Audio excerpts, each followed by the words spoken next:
Rock 100.5 KATT. I am Cameron Buchholtz here with Brendon from Dethklok. What's going on, man? How's it going? It's good to be here. It's good to be here. Yeah. Indeed. You're back here at the Criterion. It felt like not very long ago. I guess maybe a year and a half, 2 years ago you were here? I think it was 2 years ago with Dragon Force and Necrogoblicon, and here we are again. Yeah. But the big difference is it's the 20-year anniversary of Metalocalypse, and that's what we're celebrating this year, yeah. Nice. And you're out with Amon Amarth this time, which when I saw that bill, I was like, that just makes sense. Yeah, you'll see. I mean, I think the thing is, when I think of like a show and a co-headliner, and I think we want to give people a reason to leave their house. Mm-hmm. And this show is theatrical in many different ways. Castle Rat as well. If you haven't seen their stage show yet, their show is also big and crazy and bombastic.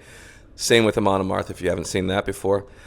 And our show is, a gigantic television set that we bring into your venue and we play the picture. So it's in lockstep with the live band plays in lockstep with the picture. And It's a really fun effect.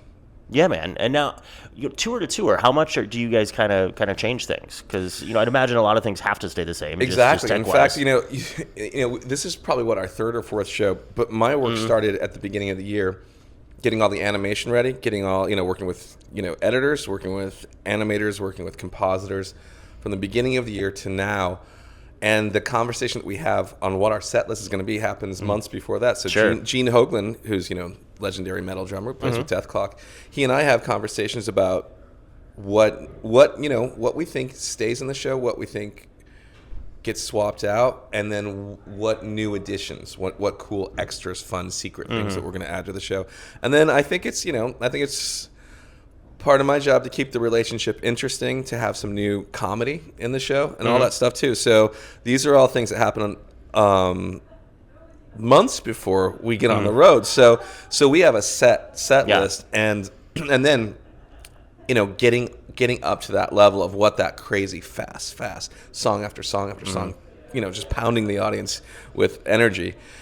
That takes a lot to reckon with too. So as we go, we're always kind of fine tuning something. So there's a lot of minuscule little notes that we give ourselves throughout the show. Every one of these musicians is a musical perfectionist. Sure. They want to nail the show. Well, I'd imagine you kind of have to when you're playing along to the video as well. There's not a lot of leeway. There's no wiggle room. There's it's like to me, and I, when we're at our night of absolute best playing, I compare it to bad dinner theater in that you show up, you do it the exact same way, and it's either dead on or dead off. And now, when you go see any other a band that's maybe a little sloppy, maybe a little drunk, having fun, whatever, are you jealous at all of that? Of they can just show up and play and not have to? Yeah, I think that there's a lot of fun to just being free and open and letting the music take you somewhere, or letting people be expressive with melody, and the whole band being one big organism, pushing and pulling together. That is an amazing thing, but that's not this show. Right. I love that. I love going to and playing my guitar for 40 bars or something like that. I think that's really fun. This band is we've got to do it this one way. Sure. And that to me is the fun part of the challenge, because this is not an easy show to do. And I got a lot of multitasking to do on stage between vocals and guitars and pedals and rhythm and nonstop perpetual motion the whole show. So it's also muscle conditioning, just being light on with your right hand, Yeah. And now, when you first started the Metalocalypse TV show, did you envision the live show aspect becoming such a main driving force of the band? I didn't know really, but it was part of the plan. So very very early on, very very simple thought process. Okay, if I can put myself in a position of writing original music every single episode, and at the end of the episode, if this show is performing well, maybe I can collect all these songs, elongate them, and put them onto a record. And if that does well, maybe I can tour. How do you tour? Well, what did the Gorillaz do? And so I remember back in the 2000s renting the paper Netflix thing and watching one of their live concerts, and I saw that they were playing behind a scrim at the time. They've since changed that, but at the time I thought that's kind of that's a really cool idea artistically. All their music is cool too, but I don't think we should have a scrim. We should be out in front, or but we kind of disappear. Yeah, you're kind of in silhouette. And, yeah, exactly. Because my philosophy is you should not be really thinking about me, you should be thinking about Nathan Explosion, Pickles, Squiscar, all those guys. I am, as I say, my joke is bad for the brand. I am bad for the brand. You shouldn't be thinking about me. I should disappear into the scenery. You should hear my guitar playing. You should hear my vocals, but you shouldn't even associate it with me, really, because that breaks the hypnosis as far as I'm concerned, and it tarnishes your imagination. Your imagination should be doing the work. Gotcha. Yeah, so that's what I think. So nice. Me being here is me creating the ultimate job for a guy like me, which is like, I'd like to be at the center of the stage. I also like to be in the shadow. Yeah. You know, I like to write all the stuff, and I like to get these super musicians to play it with me. Yeah. Who else is kind of filling out the live bands?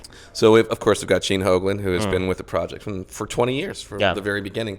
And we've got Pete Griffin, who's been with the project since Death Album 3. You know, he's been doing live stuff. An amazing bass player. He's played with 3 Inches of Blood.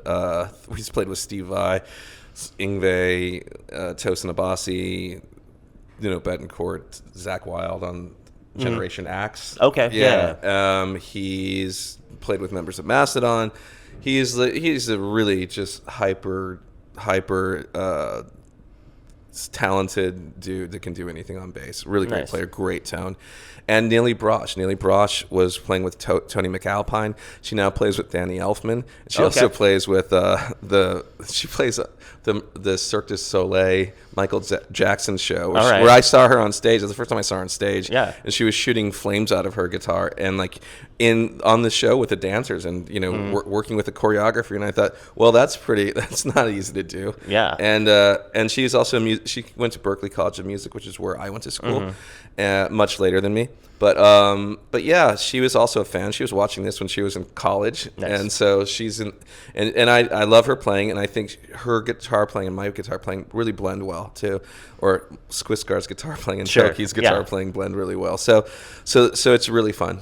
And now, when you're like auditioning people like that, or choosing who to be in the band, it must be kind of an interesting conversation. That what you were just kind of mentioning about how it's not really about you.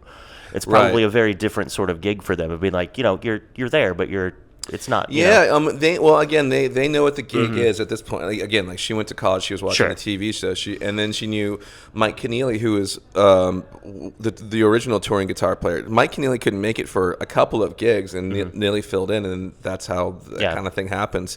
And Neely was, Mike was a good fit, and Neely's a good fit too. But the gig itself, I think she's also what I would say, and I can't really speak for her, but I know the thing that makes this gig interesting is that it's hard to do. Yeah. It's not. It's a challenge. Yeah, it is. I mean, like, seriously, it's perpetual motion. You've got to, like, have your muscles conditioned.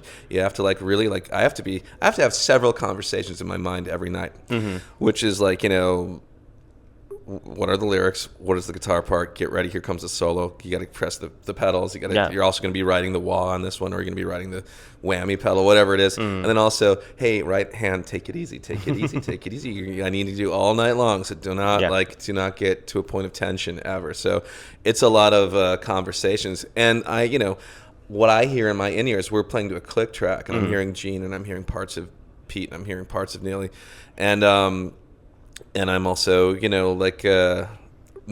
monitoring that, and I can't really hear the audience. And I feel like a fighter pilot using radar and sonar to fight the battle, and so that's what it feels like. And then we have a perfect view of the audience because they're lit by the ambient light of the screen. Oh, sure, yeah. So there's a whole drama going on in there that is just fascinating, and I can't pay attention to that either. You don't want to get focused on that one drunk dude or whatever, yeah. So I'm here, I mean, it's a very selfish endeavor that I'm here because part of the reason is I love the challenge of doing this job. It's really fun. Also, it's really nice to be able to come out and show and meet up with people who haven't seen us before, who have seen us already and really like riding the roller coaster again. And we make sure there are enough new twists and turns to make it worth their while.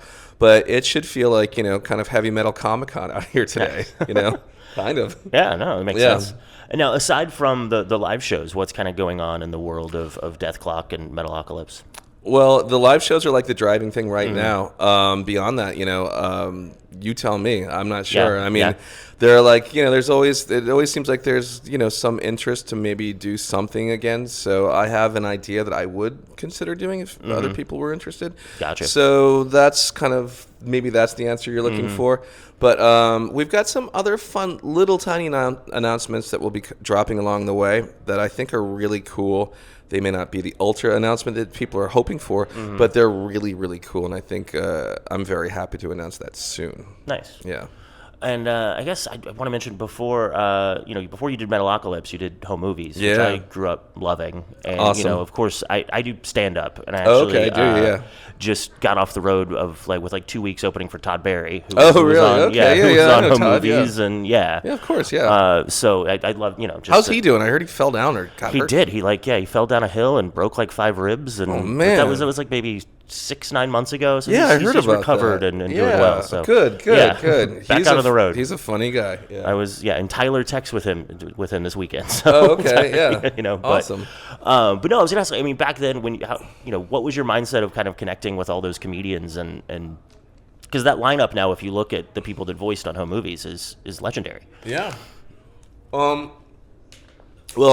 that show to me was kind of fulfilling the kind of thing that Metalocalypse was kind of fulfilling for me in the music side, where, I mean, being able to reach out to people like Emo Phillips and David Cross and people that I just thought were incredibly funny and intelligent and unique, and Andy Kindler and all those people. Of course, John Benjamin, who's really just like a super comedy voiceover genius guy. And Melissa. I mean, the thing is, we all hang out once a year, the whole home movies crew, so it's really nice. And Eugene Merman and all those guys, my old roommate, who also just went through a crazy accident. I know, he went through a crazy accident. Yeah. So he, it's good to know that he's doing well. But I'll see a bunch of those guys in Boston when I go. Nice. And my old pal like Larry Murphy and all those guys. So that mindset was crazy because I was at that time. I graduated from music school and I was taking comedy classes and writing for television classes at Emerson College. Yeah. I was happy that I finally figured out I could take classes from an affiliated college, and I was in direct competition with the comedy majors and the writing majors over there, which is fun for me because again, being competitive helps in comedy. And I wanted to get the most laughs, and I wanted to get I wanted to have the more unique idea, so it was fun to be in competition, and that got me on stage. And at that point, I was on stage experimenting with stand-up, not knowing if I was going to do anything with it, but knowing that it was kind of an important part of whatever it was that I was exploring at the time. Sure. And my guitar was kind of in its case, collecting dust for a while, and but then I slowly started falling back in love with it because of heavy metal, because of the stuff that got me into music in the first place. And the fact that it was getting heavier, listening to bands like Gene's band,